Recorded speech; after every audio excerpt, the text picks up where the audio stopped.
আমরা সবাই জানি আমরা একদিন মারা যাব, কিন্তু কখনো কি এভাবে ভেবে দেখেছি? আসুন একটু ছোট্ট করে কল্পনা করা যাক। ধরুন আপনি মারা গেছেন, আপনাকে কাপড় দিয়ে ঢেকে রাখা হবে, আপনাকে সবাই দেখতে আসবে, সবাই কান্নাও করবে, আর কয়েকজন মানুষ খুবই তাড়াতাড়ি করে কবর খুঁড়তে শুরু করবে আপনাকে কবরে রেখে আসার জন্য। আর কেউ বাজারে যাবে আপনার জন্য সাদা কাপড় কিনে আনতে, আর অন্যদিকে কেউ পানি গরম করতে ব্যস্ত আপনাকে শেষ গোসল করানোর জন্য। পানি গরম করে আপনাকে একটা খাটে শুইয়ে গোসল করানো হবে, তারপর আপনাকে একটা সাদা কাপড় পরানো হবে, সাথে একটু সুগন্ধিও লাগিয়ে দিবে। আর ওইদিকে কবরও তৈরি হয়ে গিয়েছে। এবার আপনাকে নিয়ে যাওয়া হবে জানাজার নামাজের জন্য। নামাজ শেষে এবার কয়েকজন মানুষ আপনার খাটিয়া কাঁধে তুলে নিয়ে যাবে আপনার আসল গন্তব্যের দিকে।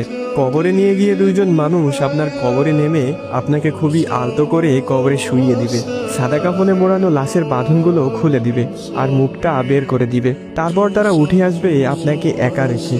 তারপর আপনার কবরের উপর বাঁশ বেছানো হবে ঢেকে দেওয়ার জন্য। এবার সবাই আপনার কবরে মাটি দিচ্ছে, আপনার উপরে বেছানো বাঁশের ফাঁক দিয়ে আপনার উপর কিছু মাটিও পড়ছে। এবার মাটি দেওয়া শেষে সবাই দোয়া করে চলে যাচ্ছে সেই 3.5 হাত অন্ধকার ঘরে আপনাকে একা রেখে। এই সব কিছুই আপনি বুঝতে পারছেন, দেখতেও পারছেন, আর হয়তো খুব চিৎকারও করছেন, কিন্তু কেউ আপনার চিৎকার শুনতে পায় না, দেখতেও পায় না। এবার শুরু হবে আপনার দীর্ঘস্থায়ী কবরের জীবন। কিছুদিন পর ধীরে ধীরে সবাই আপনাকে ভুলে যাবে, আপনজন, বাড়ির লোক সবাই সুন্দর আনন্দেই জীবন কাটাবে। সবকিছুই ঠিক আগের মতোই চলবে, সব থাকবে, শুধু থাকবেন না আপনি।